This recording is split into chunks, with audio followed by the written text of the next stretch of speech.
On July 17, 1990, Father Thomas Smith wrote to his bishop, Donald Trautman, thanking him for meeting with him and expressing appreciation for the bishop's faith in him and his quest to return to the active ministry.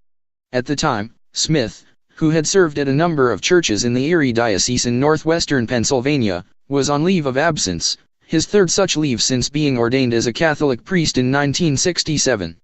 His absences were termed, in diocese records, as health leaves.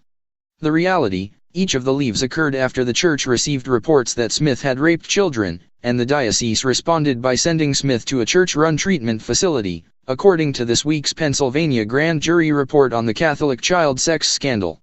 While in treatment, Smith told counselors he had raped 15 young boys, some as young as 7, threatening them with violence if they told and invoking the name of God to justify his actions.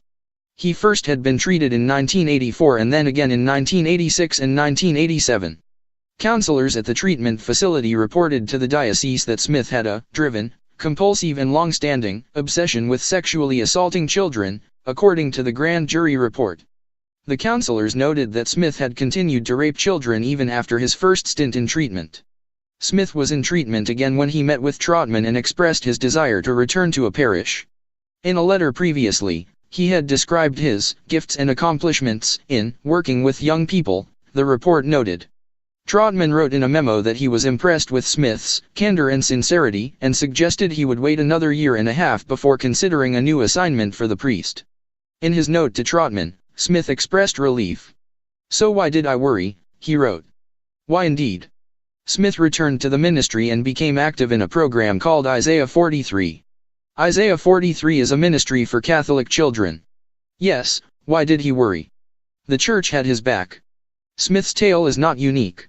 The grand jury report contains numerous stories about priests accused of committing terrible crimes against children, with the church repeatedly protecting them from the consequences of their actions. When an allegation was raised at one church, some priests were transferred to other parishes. In other cases, instead of reporting abuse to law enforcement, the church sent priests for psychiatric treatment at church-run facilities. In yet other cases, the church attempted to discredit victims or blame victims for the crimes committed against them. The grand jury found 301 priests who had committed such crimes and more than 1,000 victims, noting that there were certainly more, numbers that raise the question, how did the church keep such widespread criminal activity quiet for so many decades?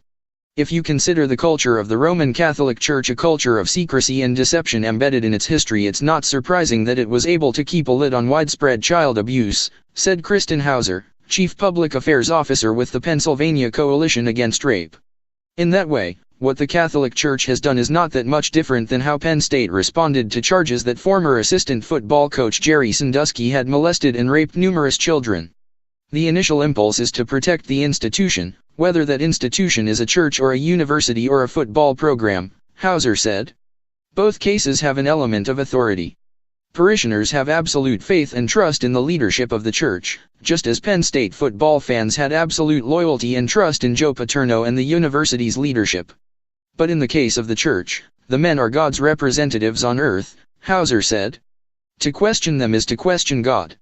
We saw Catholic priests weaponizing their faith, using their faith as a tool of the abuse, and all the while the bishops, the monsignors, the cardinals covered it up, State Attorney General Josh Shapiro said at a news conference. The grand jury report described the church's massive cover-up of these crimes. While each case differed slightly in the details, they all contained similar elements, as if there was a script. While each church district had its idiosyncrasies, the pattern was pretty much the same, the grand jury reported. The main thing was not to help children but to avoid scandal. That is not our word but theirs.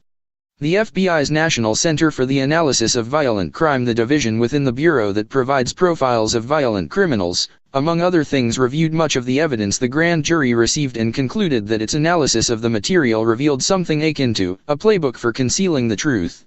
First, the church employed euphemisms for sexual assault, referring to the crime not as rape, but as inappropriate contact or boundary issues, center investigators said. In one case, the grand jury reported a priest's repeated and violent sexual assaults of children were referred to as his difficulties. Then the church did not conduct genuine investigations, often limiting actions to asking suspected abusers a few questions and accepting what they said as gospel. And if a priest had to be removed from his church, church officials were directed to announce it as sick leave or to not say anything at all. For appearance sake, they were to send the priest for evaluation at a church-run psychiatric facility that, more often than not, concluded that the offender was not a pedophile and could return to ministering the faithful. If it became known in the community that a priest was a problem, they were to transfer him to another parish where nobody knew he was a child molester. That happened frequently, the grand jury reported.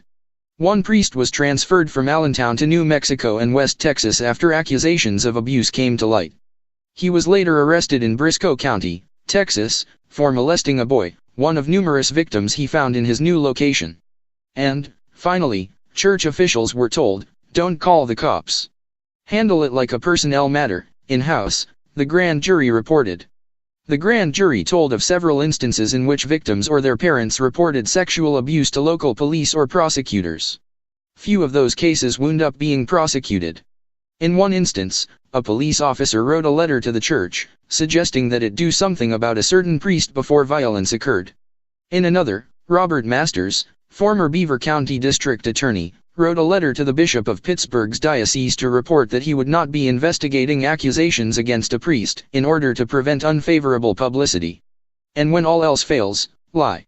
In Smith's case, he did have something to worry about. After the Boston Globe's groundbreaking reports on the abuse scandal were published in 2002, the families of some of Smith's victims sued him and the church, making the accusations that Smith had raped children and that the church helped cover it up. On March 15, 2002, in response to a query from the press, the bishop said, "We have no priest or deacon or layperson that I know of that has, in any way, a pedophile background." In November 2004, responding to public pressure, Trautman wrote to the Vatican to ask that Smith be removed from the priesthood, which the Vatican did in 2006. The announcement of Smith's removal from the priesthood was simple. Dismissed from the clerical state on June 10, 2006, by Pope Benedict XVI, it said. Nothing else need be noted.